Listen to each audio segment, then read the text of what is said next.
सबसे पहले मुझे एज अ फैन व्यूअर मैं बात करूँ, मुझे ऐसा लगा कि कुछ वक्त और आपको देना चाहिए था उस घर में, क्योंकि सडनली ये जो हफ्ता जो मिड वीक से जो आपकी जो गेम थी, कुछ बदलाव आया और आप खुल के आ रहे थे, थोड़ी बहुत आपने बातें भी की। आपको क्या लगता है कि आपको और समय मिलना चाहिए था उस घर में क्या? और किस तरह फेयर लगा ये इविक्शन, अनफेयर लगा आपके लिए? देखिए, मुझे तो सच बोलूँ, मुझे लगता कि हाँ, मैं खुल के आ रही थी।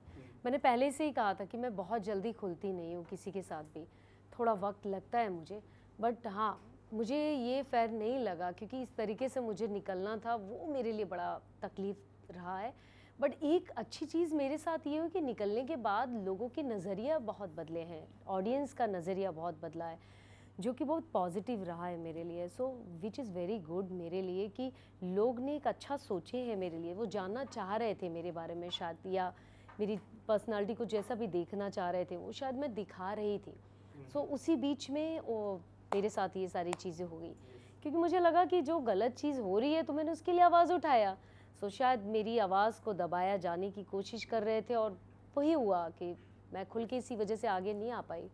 टास्क की मैं बात करूँ, सबसे पहले टास्क जो पुनीत पुनीत को लगा कि काफ़ी अनफेयर हुआ। मुझे पुनीत का तो पता नहीं, मुझे एक हिसाब से जो पूजा जी को सबसे जो लास्ट आई घर पे, उनको सबसे ज़्यादा करेंसी दी और उनको अंदर गए, वो कितना फेयर था आपके लिए कि उनको सबसे हाईएस्ट करेंसी, ना जनता से कुछ उन्होंने बात की, वो जनता के पैनल में बैठे थे, वो आपके लिए कितना एक वर्ड होता है नेपोटिज्म, वो कितना लग रहा था आपको? बिल्कुल सही कहा। पुनीत का तो देखिए मैंने पहले दिन भी साथ दिया था, जब इन उसको नॉमिनेट किया था तो पूछा गया था कि कौन चाहते हैं उसको उसके सपोर्ट में, तो मैं खड़ी थी उसके सपोर्ट में। वो क्रिएटिव बंदा है, इसमें कोई शक नहीं है, वो उसका सपोर्ट मैंने पहले भी किया, पर कुछ चीज़ें उसकी गलत थी। कुछ चीज़ें जैसे मुझे भी लगा कि मैं उसको समझाती थी, वो मेरी बात समझता भी था। अब तो वो मुझे बोलता भी था, हँस के निकल जाता था, थोड़े टाइम के बाद फिर वही हरकत करता था, वो सेम चीज़। उसको बिग बॉस के लिए गलत बोलना या कुछ चीज़ें वो बहुत ज़्यादा हो गई थी उसकी। बट वो इंसान बहुत अच्छा था, मुझे लगता कि वो खेलता तो शायद बहुत आगे जाता, क्योंकि उसकी चीज़ें थी एंटरटेनमेंट, मस्ती, मजाक, वो पूरे माहौल में अकेला सिंगल एक आदमी लेके जा सकता था। बट उसको भी निकालना, वो कुछ जगह मुझे सही लगा, कुछ गलत इसलिए लगा कि जैसे कि पूजा जी ने मुझे आके बोला कि उसने बाथरूम इतना गंदा किया, जो कि मुझे नहीं पता था। सो मैंने फिर बोला कि यदि उसने ऐसा किया है तो 100% गलत किया है, उसकी क्या इंटेंशन थी मुझे नहीं पता, क्योंकि मैं बाथरूम में जाके नहीं देखी कि क्या कंडीशन थी। बस मुझे उन्हीं के लोग के ग्रुप के लोगों ने बताया कि इतना गंदा बाथरूम था। मैंने अभिषेक से भी पूछा कि बाथरूम इतना गंदा था, उसने वाकई में करके गया? तो अभिषेक ने बोला दी मुझे नहीं पता कि क्या था, बट मैं अभिषेक तो खड़े थे हम उसके साथ में, और कुछ चीज़ों में था वो ओवर, बट मुझे लगता है उसको होना चाहिए था। मतलब बाथरूम की मैं बात करूँ, एक छोटा सा मुद्दा था, मुझे ऐसा लगा कि हो जाता है कभी, ये बाथरूम नहीं तो मेल के बाथरूम में आप चले गए, उसको लेके कोई बड़ी बात बनाने की कोशिश थी घर वालों की तरफ से। आपको ऐसा लगा कि आपने बोला कि मैं भूल गई, मैंने ये जानबूझ के नहीं किया, तो आप अगर कुछ बताना चाहोगे तो उस पर क्या होगा? हाँ जी। सो देखिए, मैं पहली बात तो मैं खुद रूल्स बहुत फ़ॉलो करती थी, जहाँ मेरी गलती होती थी तो मैं बिग बॉस को खुद बोलती थी आई एम सॉरी, मेरे से गलती हुई है। और बहुत सारी चीज़ें थी कि मैं उस टाइम अभिषेक की तबीयत ख़राब थी, उसके कुछ कपड़े उसको धोने थे, उसके पास थे नहीं। सो मैंने ली, मैं जा रही हूँ धोने, तो मुझे दे दे, मैं धो देती हूँ तेरे कपड़े, क्योंकि मुझे उससे प्यार, एक ब्रदर वाला फीलिंग्स आ गई थी और मुझे उसके साथ अच्छा फ़ील हो रहा था। मैंने ठीक है, मेरा भाई है, ठीक है, कपड़े धो देती हूँ। हालाँकि मुझे भी नहीं आते हाथ से धोते कपड़े, सच बताऊँ मैंने अपनी लाइफ में हाथ से तो नहीं धोए हैं कपड़े। दुनिया का सब काम कर सकती हूँ, बस कपड़े नहीं धो सकती हूँ, क्योंकि वो जो बैठ के प्रॉब्लम होती है ना, ऐसे-ऐसे करके, वो मुझे भी नहीं आता है।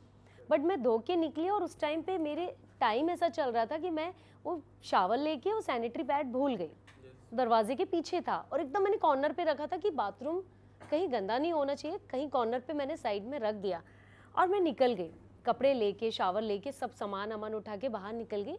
उसके बाद मुझे आकांक्षा आके बोलती कि तुमने ऐसा किया क्योंकि वो, मैंने लिया ऑफ कोर्स मैं ही नहीं किया होगा, क्योंकि मैं ही नहीं रख के आई थी।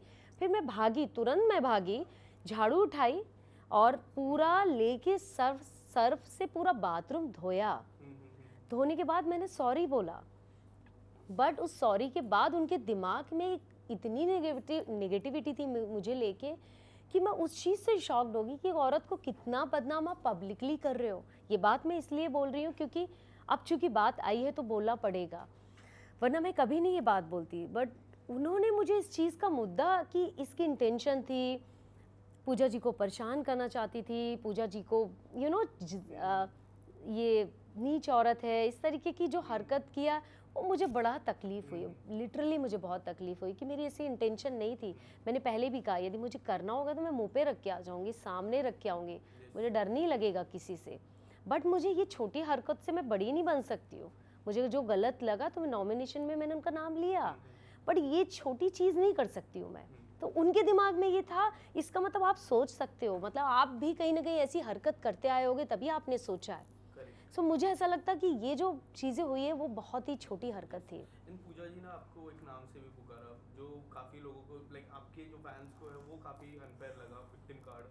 आपको कितना लग रहा था कि वो नाम आप डिजर्व नहीं कर रहे थे? क्योंकि आप जो थे, आपने, मैंने देखा कि आपने जो डिस्कशन भी किया, आपने ऑन पॉइंट डिस्कशन किया। फिर जो नवाज सर की मैं बात कर रहा हूँ, फैमिली को लेके, बच्चों को लेके डिस्कशन किया, छोटे बेटे को लेके डिस्कशन आपने किया कि वो थोड़ा समझदार नहीं है, ये सारे डिस्कशन आपने किया। तो आपको क्या लगता है ये सारे डिस्कशन जब हम देखते हैं 24 घंटे में देखते हैं, जब एक एपिसोड आता है तब देखते हैं, और ये एक नाम आता है, तो कितना अनफेयर हो जाता है आपके? देखिए पूजा जी विक्टिम जो कार्ड उन्होंने मुझे यूज़ किया नाम, वो खुद यूज़ कर रही हैं। जब मैंने उनको नॉमिनेट किया उन्होंने बोला मैं महेश भट्ट की बेटी हूँ। सो किसने यूज़ किया वो तो सबको, ऑडियंस को पता है। आप पूजा भट्ट हो, आपकी खुद की पहचान है, आप खुद इतने बड़े स्टार रहे हो, आपको ज़रूरत नहीं है महेश भट्ट जी का नाम लेने की। मुझे ज़रूरत हो सकती है नवाजुद्दीन का नाम लेने की, क्योंकि मेरी कोई पहचान नहीं थी। तो विक्टिम कार्ड तो आप खेल रहे हो, आप दुनिया को दिखा रहे हो, मतलब आपकी खुद की कोई पहचान ही नहीं है। आप महेश भट्ट जी का क्यों नाम ले रहे हो? आप बोलो ना मैं पूजा भट्ट हूँ, खुल के बोलो सारी चीज़ें। क्योंकि मैंने आपका गलत चीज़ का साथ दिया तो आप मुझे डरा के बोलोगे मैं महेश भट्ट की बेटी हूँ तो मैं डर जाऊँगी। मैं किसी से नहीं डरने वाली हूँ, मैं डरने वाली लड़की हुई ही नहीं। मेरा जो नेचर है मैं अपनी बात रखूँगी, पहले भी रखी और हमेशा रखती आऊँगी। चाहे सलमान जी ने भी मुझे बोला हो, मैंने उनको सॉरी बोला, पर वहाँ वो भी गलत थे, क्योंकि सलमान जी ने और भी तो लोग बोलते आए, उनके लिए तो कोई बात नहीं किया। और भी तो लोगों ने बात किया, उनके लिए नहीं बात किया। आपने टारगेट किया क्योंकि आप एक स्टार और एक स्टार का सपोर्ट कर रहे हो। सो मैं उस जगह पे बोलूँगी कि यहाँ पर ये सब चीज़ें हैं, इंडस्ट्री में जो चल रहा है वो सारी चीज़ें वो है इंडस्ट्री में। मैं तो बोलूँगी, खुल के बोलूँगी, मुझे डर नहीं लगता इस चीज़ से, तो है इंडस्ट्री में। दिखता है वो भी। आपने अब जो नॉमिनेशन का टास्क था उसमें साइरस को आपने नॉमिनेट किया था, काफ़ी लोग शॉक थे, आपने और अभिषेक ने। और अभिषेक को जब कारण पूछा तो अभिषेक ने कहा कि मुझे और समय चाहिए पूजा, बट मुझे और ऐसा समय चाहिए तो मैं उनको नॉमिनेट करता हूँ। आपका रीज़न भी कुछ डिफरेंट था। आपको ऐसा नहीं लगता कि कई हद तक पूजा जी साइरस की जो गेम है, जो नेचुरल गेम है, वो दबाने की कोशिश कर रही है, और एक जो ग्रुप बन रहा है साइरस जी, पूजा जी, फलक और अविनाश भी बोल सकते हैं वो ग्रुप में, उसमें प्रोफेसर का किरदार वो कई हद तक निभा रहा है, ऐसा नहीं लग रहा है? देखिए मैंने आने के बाद तो नहीं देखा उनका कि ये सारी चीज़ें क्या चल रही है, बट साइरस जी को जितना भी मैंने देखा वो एक कठपुतली की तरह नाच रहे पूजा जी के कहने पे।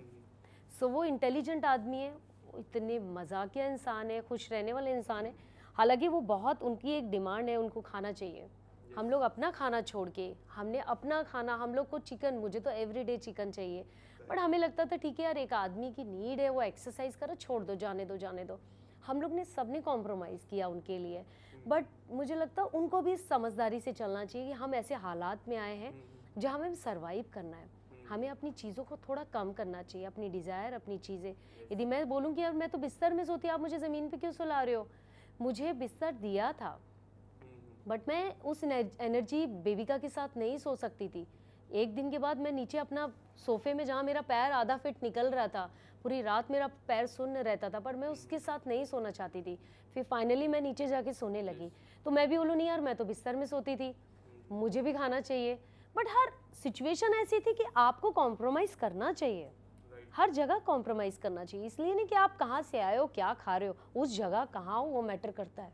एक टाइम ऐसा आया था कि हम एक एक कप, हमने खिचड़ी भी खाया, सबको हमने एक एक कप, भाई मैं ही दूंगी सबको, एक एक कप ही दूंगी, मुझे भी भूख लगती थी, मेरी भी डाइट है, बट हमने कॉम्प्रोमाइज़ किया। तो ये सब मुझे ऐसा लगता है कि बहुत सारी चीज़ें हमें घर में रख के आनी चाहिए यदि हमें इस गेम में आना है तो। आलिया जी, पर्सनल लाइफ को आपने काफ़ी डिस्कस किया, जिसमें एक पॉइंट मुझे आपसे जानना है कि जो सेकंड मैरिज को लेके आपने बोला कि मैं अपनी लाइफ में कभी सेकंड मैरिज के लिए रेडी नहीं हूँ, और एक तस्वीर आई थी कुछ समय पहले, बिग बॉस के भी समय पहले, उस चीज़ को लेके क्या कुछ कहना चाहोगे सेकंड मैरिज को लेके, मूव ऑन को लेके आपका क्या जवाब रहेगा?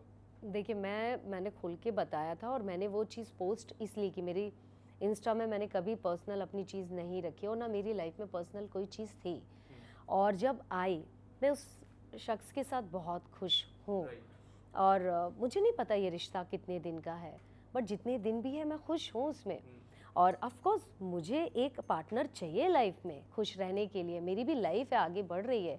इसका मतलब थोड़ी नहीं कि मैं एकदम अब मेरा डिवोर्स हो गया तो मैं बस यही करने वाली, नहीं।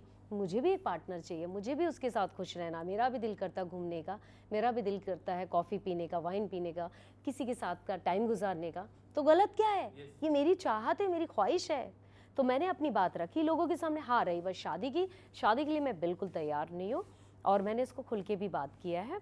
सो ऐसा कुछ नहीं, शादी मैं नहीं कर सकती हूँ, अब इस जन्म में तो नहीं कर सकती हूँ शादी। आलिया जी, एक आखिरी सवाल, कल एक रिपोर्टर ने नवाज सर से पूछा था आपके इविक्शन पे, उन्होंने इग्नोर किया और वो चले गए, आपका क्या टेक है इसमें? देखिए वो उन्होंने इग्नोर किया, क्या पूछा मुझे तो पहली बात तो यही नहीं पता। नहीं, उन्होंने, एक रिपोर्टर ने नवाज सर से कहा कि आप मिड मिड इविक्शन हुए, आप घर के बाहर आ चुके हैं, ये सवाल था। उन्होंने हाथ जोड़ा और वो चले गए, उन्होंने कम्प्लीटली इग्नोर किया। तो इस पे आपका क्या टेक है? वो उनका अपना पर्सनल है, उसके लिए मैं कुछ भी नहीं कह सकती हूँ। उनके दिमाग में क्या होगा, क्या चीज़ें, मैं सच बताऊँ वो चीज़ मैं नहीं बोल सकती हूँ। Yes. या